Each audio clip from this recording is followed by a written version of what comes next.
கர்த்தருடைய பரிசுத்த நாமம் மகிமைப்படுவதாக. இந்த நாளில் உங்களை சந்திக்கிறதுல நான் மிகுந்த மகிழ்ச்சி அடைகிறேன். பாருங்க, கர்த்தருடைய வார்த்தை இப்படியாய் சொல்கிறது. மத்தேயு 24வது அதிகாரம் 12வது வசனம், அக்கிரமம் மிகுதியாவதினால் அநேகருடைய அன்பு தணிந்து போகும் என்று சொல்லி கர்த்தருடைய வார்த்தை சொல்லுது. அன்புக்குரிய கர்த்தருடைய பிள்ளைகளை, இந்த மத்தேயு 24வது அதிகாரத்தில் நம்ம பார்த்தோம். இது ஒரு தீர்க்க தரிசனமான ஒரு அதிகாரம். ஆண்டுடைய வருகை குறித்து அதிகமாக, இயேசுவுடைய வருகைக்கும் இந்த உலகத்தின் முடிவை குறித்து அநேக காரியங்கள் இந்த அதிகாரத்தில் எழுதப்பட்டிருப்பதை நீங்கள் பார்த்திருக்கிறீர்கள். நீங்கள் ஒருவேளை அதை படிக்காதவர்களானால் இந்த 24வது அதிகாரத்தை ஒரு முறை படித்து விட்டு உலகத்தில் நடக்கிற சம்பவங்களை யோசித்து பார்த்தால், இல்லைன்னா நிதானித்து பார்த்தால், இல்லைன்னா தியானித்து பார்த்தால் உங்களுக்கும் எனக்கும் நன்றாய் புரிந்து கொள்ள முடிகிறது. இந்த உலகம் கடைசி காலத்தில், கடைசி நிமிடத்தில் இந்த உலகம் சுற்றி கொண்டு இருக்கிறது என்பதை இந்த தீர்க்க தரிசனத்தை வைத்து உலகத்தை பார்த்தால் நிச்சயமாகவே நீங்களும் நானும் அதை அறிந்து கொள்ள முடியும் என்பதில் சந்தேகமல்ல. கர்த்தாவே, எங்களோடு கூட பேசுங்கன்னு சொல்லி ஒரு வார்த்தை ஜெபிக்கலாம். பரிசுத்த பிதாவே, நீர் எங்க கூட பேசும் ஆண்டவரே. நீர் பேசுகிற தெய்வம். எங்களை வார்த்தை மூலமாக எங்களை உருவாக்கி உங்களுடைய வருகைக்காக எங்களை ஆயத்தப்படுத்தும். இயேசுவின் நாமத்தில் பிதாவே, ஆமேன், ஆமேன். அன்புக்குரிய கர்த்தருடைய பிள்ளைகளை, கேட்டதான அந்த அதிகாரத்தில் இப்படியாய், அந்த வசனம் இப்படியாய் சொல்கிறது, அக்கிரமம் மிகுதியாவதினால். அப்படி என்று சொன்னால் கடைசி காலம் அக்கிரமம் பெறுகிற காலம் என்று சொல்லி கர்த்தருடைய வார்த்தை சொல்லுது. உலகம் எங்கு நடந்து கொண்டிருக்கிற அக்கிரமங்கள் எல்லாம் நீங்கள் பார்க்கும்போது ஆண்டுடைய வருகையின் காலத்தில் நீங்களும் நானும் வாழ்ந்து கொண்டிருக்கிறோம் என்பதை நீங்கள் அறிந்து கொள்ள வேண்டும்.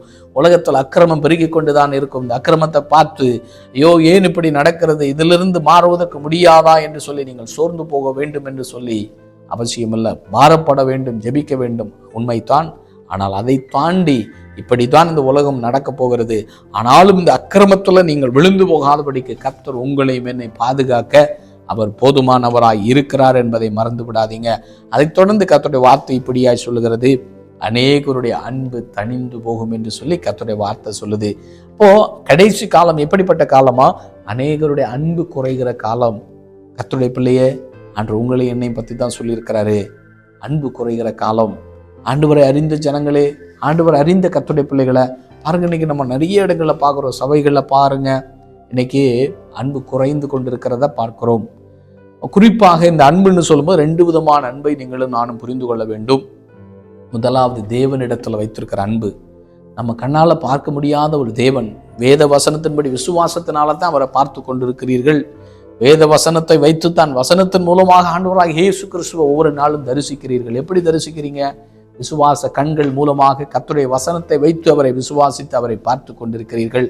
ஆண்டவராக இயேசுவை தரிசிக்க முடியும், உண்மைத்தான். ஆண்டவர் சொல்றாரு, இருதயத்துல சுத்தமுள்ளவர்கள் பாக்கியவான்கள், அவர்கள் தேவனை தரிசிப்பார்கள் என்று சொல்லப்பட்டிருக்கு. அதனால தரிசிக்க முடியாதுன்னு நான் சொல்லல.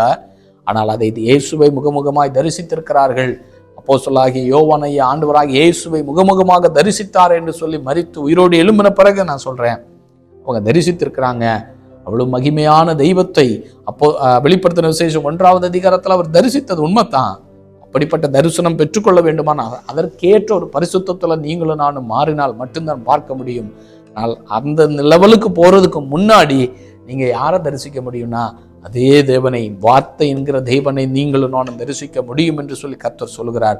அப்ப நாம் முதலாவது தேவனை நீங்க வேதத்தின் வசனத்தின் மூலமாய் அவரை தரிசிக்க உங்க இருதயம் பரிசுத்தமாக்கப்படும். இருதயம் ஆண்டவரை போல, ஆண்டவருடைய குணாதிசயத்துக்கு ஒத்ததுவதாய் மாற இருதயத்துல சுத்தம் உண்டாக அவரை நீங்களும் நான் தரிசிக்கிறதுல சந்தேகம் இல்லை. அப்போ முதலாவது என்ன ஆண்டவர் எதிர்பார்க்கிறார் என்று சொன்னா, தேவனை நீங்க நேசிக்க வேண்டும் என்று சொல்லி கர்த்தர் விரும்புகிறார். அதுதான் மத்தேயு நீங்க 22வது அதிகாரம் 36 பார்த்தால் இங்க 2 விதமான கற்பனையை கர்த்தர் சொல்லுகிறார். முதலாவது, தேவனை முழு உள்ளத்தோடு, முழு இருதயத்தோடு, முழு ஆத்மாவோடும், முழு பலத்தோடு நேசிக்கணும்னு ஆண்டவர் விரும்புகிறார். அப்போ அன்புக்குரிய கர்த்தருடைய பிள்ளைகளை, முதலாவது தேவனை நேசிக்கணும்னு ஆண்டவர் விரும்புகிறார். இன்னைக்கு பாருங்க, பல சபைகள் இருக்கு. உலகமெங்கும் பல லட்சக்கணக்கான கோடிக்கணக்கான சபைகள் இருக்கிறது. சுமார் 300 கோடிக்கணக்கான ஆத்துமாக்கள், கிறிஸ்தவர்கள் இருக்கிறாங்க உலகம் எங்கும். இதை கேட்கும்போது ரொம்ப சந்தோஷமா தான் இருக்குது. 300 கோடி, சுமார் 40% உலகமெங்கும் கிறிஸ்தவர்கள் இருக்கிறார்கள் என்று சொல்லி அறிந்து நான் ஆண்டவரை துதிக்கிறேன். அப்போ ஆண்டவர் என்ன எதிர்பார்க்கிறார் என்று சொன்னால், நம்ம தேவனை அதிகமாய் நேசிக்கணும்னு ஆண்டவர் விரும்புகிறாருங்க. இந்த கடைசி காலம் பாருங்க, தேவனை காட்டிலும் தேவன் தருகிற ஆசீர்வாதத்தின் மேலே ஜனங்கள் இன்னைக்கு வாஞ்சை வைத்து, ஆசை வைத்து, அன்பை வைத்து தேவனை என்ன செய்கிறாங்க? புறக்கணித்து, தேவன் கொடுக்கிற நன்மைகளில் நம்ம என்ன செய்கிறோம்? நேசிக்கிறோம். தேவன் தருகிற ஆசீர்வாதத்தின் மேலே அன்பு இருக்கிறது. ஆனால் உண்மையான தேவன் மேலே நம்ம என்ன இல்லை? அன்பு குறைந்து, தேவன் தருகிற நன்மைகள், தேவன் தருகிற ஆசீர்வாதம், தேவன் தருகிற பணம், தேவன் தருகிற புகழ் எல்லாத்து மேலே நம்ம ஆசை வச்சிருக்கிறோம். உண்மையான தேவனை நம்ம என்ன செஞ்சிடும்? கொஞ்சம் கொஞ்சமாக மறந்து கொண்டு இருக்கிறோம் அன்புக்குரிய கர்த்தருடைய பிள்ளைகளை. அதனால தான் ஆண்டவர் சொல்றாரு, கடைசி நாட்கள் அநேகருடைய அன்பு தணிந்து போகும் என்று ஆண்டவர் பேசுறாருங்க. அன்புக்குரிய கர்த்தருடைய பிள்ளைகளை, ஆண்டவர் உங்க மேல என் மேல எவ்வளவு அன்பு வைத்திருக்கிறார் தெரியுமா? ஏன் எப்படி சொல்லுவீங்க பிரதர்? எப்படி ஆண்டவர் என் மேல அன்பு வைத்திருக்கிறார் அப்படின்னு நீங்க ஒருவேளை யோசிக்கலாம். அதனால தான் ஆண்டவர் சொல்றாரு, ஆண்டவர் உங்களை என்னை ரொம்ப நேசித்ததுனால தான் ஆண்டவர் என்ன செய்தார்? தன்னுடைய ஒரே குமாரனை, ஒரே பேரான குமாரனாகி இயேசு கிறிஸ்துவை அவர் நேசித்து, அவர் உங்க மேல என் மேல வைத்திருக்கிற நேசத்தின் நிமித்தமாக, நம்ம மேல வைத்திருக்கிற நேசத்தின் நிமித்தமாக அவர் ஆண்டவராக இயேசு கிறிஸ்து அந்த பூமிக்கு சொந்த குமாரன் என்றும் பாராமல் தன்னுடைய சொந்த குமாரனைய ஜீவனை கொடுக்கும்படிக்காக, உங்க பாவத்திற்காக, உங்க அக்கிரமத்துக்காக, என் பாவத்திற்காக, என்னுடைய அக்கிரமத்திற்காக, என்னுடைய மீறுதல்களுக்காக அவர் என்ன செய்திருக்கிறார் தெரியுமா? அந்த அன்பை நமக்கு, அவருடைய அன்பை நமக்கு காண்பித்திருக்கிறார். எப்படி? தன்னுடைய சொந்த குமாரனை ஜீவபலியாய் ஒப்பு கொடுத்து அந்த அன்பை நம்ம மேல வைத்திருக்கிற அன்பை கர்த்தர் வெளிப்படுத்தி இருக்கிறாருங்க. இதை கேட்டுக்கொண்டிருக்கிற கர்த்தருடைய பிள்ளை, நீங்க இன்னைக்கு யார் மேல அன்பா இருக்கிறீங்க? ஒருவேளை இன்னைக்கு அநேக நேரங்கள் நம்ம பார்க்கிறோம், ஆண்டவரை நேசிக்க முடியாம அநேகர் இன்னைக்கு தடுமாறி கொண்டிருக்கிறாங்க. ஆண்டவர் மேல அன்பு இல்லை, ஆண்டவர் மேல ஒரு காதல் இல்லை, ஆண்டவர் மேல ஒரு ஏக்கம் இல்லை, அன்பு இல்லை.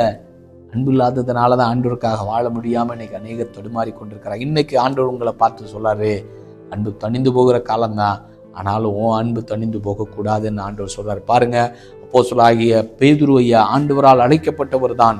தேவனுக்காக மகிமையான காரியங்களை செய்யும்படிக்காக, உன் மூலமாக நான் என் சபையை கட்டுவேன், உன் மூலமாக நான் மகிமையான காரியத்தை செய்வேன், உன் மூலமாக திரள் ஜனங்களை நான் கொண்டு கர்த்தருடைய பிள்ளைகளாய் நான் மாற்றுவேன், உன்னை கொண்டு மகிமையான காரியங்களை செய்வேன் என்று சொல்லி பெரிய ஒரு தீர்க்க தரிசனத்தை பேதுரு மேலமாய் கர்த்தர் வைத்தார். உண்மை.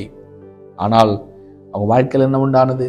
உபத்திரவம் பெருகும் போது, இயேசு கிறிஸ்துவுக்கு அந்த சிலுவை பாடுகள் வரும்போது, அப்படிப்பட்ட ஒரு கொடிய காலங்கள் அவருடைய வாழ்க்கையில உண்டான போது பேதுருவும் அதை கவனித்தார். பேதுருடைய வாழ்க்கையில் ஒரு தனித்து விடப்பட்ட ஒரு அனுபவம் வந்த போது, இயேசுவை விட்டு பிரிந்து போகக்கூடிய ஒரு அனுபவம் வந்த போது, அவரும் ஆண்டவரை என்ன செய்தார் தெரியுமா? பேதுருவும் ஆண்டவராக இயேசுவை மறுதலித்தவராக, தன் மேல வைத்த தீர்க்க தரிசனங்களையும் தன் மேல வைத்திருந்த தேவ திட்டங்களை மறந்தவராக அவர் பின்னோக்கி பார்த்து என்ன செய்தார்? பழைய வேலைக்கு போய்விட்டார் என்று சொல்லி நீங்கள் நானும் அறிந்திருக்கிறோம். அதைத்தான் யோவான் 21வது அதிகாரத்துல நீங்க படிக்க முடியும்.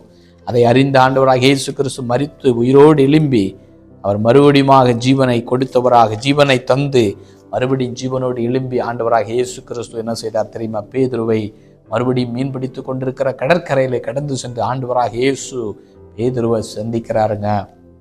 சந்தித்து கேட்கிறாரு, பேதுருவே நீ என்னை நேசிக்கிறாயா? பேதுருவே என்னை நீ நேசிக்கிறாயா? இவை எல்லாவற்றையும் காட்டிலும், எல்லார காட்டிலும் நீ என்ன நேசிக்கிறாயா என்று சொல்லி அந்த 21வது அதிகாரத்துல 3 முறை கர்த்தர் பேசுகிறார். என்ன நேசிக்கிறாயா, நேசிக்கிறாயான்னு சொல்லி. இன்னைக்கு ஆண்டவர் உங்க மூலமா, என் மூலமாக உங்களிடத்திலும் என்னிடத்திலும் ஆண்டவர் பேசுறார். நீ நேசிக்கிறாயா? அன்பு குறைகிற காலம்தான், ஆனாலும் ஆண்டவர் சொல்றாரு, நீ என்ன நேசிக்கிறாயப்பா? நீ யாரை நேசிக்கிறாய்? உன் குடும்பத்தை அதிகமா நேசிக்கிறாய்? என்ன காட்டிலும் உன் குடும்பத்தை நேசிக்கிறாயா? என்ன காட்டிலும் உன் பணத்தை நேசிக்கிறாயா? என்ன காட்டிலும் உனக்கு இருக்கிற புகழை நேசிக்கிறாயா? என்ன காட்டிலும் உனக்கு இருக்கிற செல்வங்கள் மேல நேசம் வச்சிருக்கிறாயா என்று ஆண்டவர் பேசுறாருங்க. அன்புக்குரிய கர்த்தருடைய பிள்ளைகளை, இன்றைக்கு நம்முடைய வாழ்க்கை ஆண்டவருக்கு ஒப்பு கொடுப்போம். ஆண்டவரே என்னை மன்னிங்கப்பா, உங்க மேல உண்மையான ஒரு காதல், உங்க மேல உண்மையான ஒரு அன்பு எனக்குள்ள பெருகட்டுப்பா. ஆண்டவர் நீங்க சொல்லியிருக்கீங்க, உண்மைதான், அன்பு குறைகிற காலம்தான், ஆனாலும் அப்பா என்னுடைய அன்பு குறைஞ்சிடக்கூடாதப்பா, என் அன்பு பெருகட்டும். பேதுரு 3 முறை கேட்டபோது தன்னுடைய வாழ்க்கையை மறுபடியும் அர்ப்பணித்து, ஆண்டவரே என்னை மன்னியும் ஆண்டவரேன்னு சொல்லி தன்னுடைய வாழ்க்கையை மறுபடியும் ஒப்பு கொடுத்து ஒரு கடைசி பரியந்தமும் ஆண்டவருக்காய் நின்றது மாத்திரமல்ல, கடைசியில் என்ன நடந்துச்சு தெரியுமா? இயேசு கிறிஸ்துவுக்கு போல அவர் என்ன செய்தார்? சிலுவையில தலைகீழாக அவரை என்ன செய்தாங்க? சிலுவையில அறைந்து தலைகீழாய் தொங்கி அவர் மரித்தார் என்று சொல்லி இரத்த சாட்சியாக மரித்தார். எதனால? ஆண்டவருக்காக அவர் நின்னதுனால, ஆண்டவர் மேலே அவ்வளோ தீராத அன்பு வைத்தது நிமித்தமாக இரத்த சாட்சியாய் மரிப்பதற்கும் தன்னை ஒப்பு கொடுத்தாருங்க. அதுதான் உண்மையான காதல் இயேசு மேலே. இது உலக காதலில் மூழ்கி கிடக்கிறீங்களா? வாலிப தம்பி தங்கச்சி, வாலிப ஊழியனே, நீ எந்த காதலில் இருக்கிற? இயேசு மேலே காதலாக இருக்கிறாயா? இல்லை மனிதரிடத்துல, பெண்களிடத்துல, இல்லை ஆண்களிடத்துல காதல் என்கிற வலையில சிக்கி தவித்து கொண்டிருக்கிறாயா? இன்னைக்கு ஆண்டவர் சொல்றாரு, என்னிடத்துல இருக்கிற அன்பு தணிந்து போகக்கூடாது. தணிந்து போனால் உன் வாழ்க்கை ஒன்றுமில்லாமல் போய்விடும். ஆண்டவர் பேசுறாரு. ஆண்டவரே என்று சொல்லி ஒப்பு கொடுக்கலாமா? பரிசுத்த பிதாவே, எங்களை நாங்கள் அர்ப்பணிக்கிறோம்ப்பா. இந்த கடைசி காலத்தில் எந்த சூழ்நிலையிலும் எங்கள் மேலே ஆண்டவரே நீங்கள் வைத்திருக்கிற அன்பும், நாங்கள் உங்கள் மேலே வைத்திருக்கிற அன்பும் குறைந்து போகாதபடிக்கு என்னை நான் அர்ப்பணிக்கிறேன். இதை கேட்கிற ஒவ்வொருடைய வாழ்க்கையில் பெரிய மாற்றங்கள் கொண்டு வரட்டும். அன்பு பெருகட்டும். உடைய வருகைக்காக எங்களை ஆயத்தப்படுத்தும். இயேசுவின் நாமத்தில் பிதாவே, ஆமேன், ஆமேன்.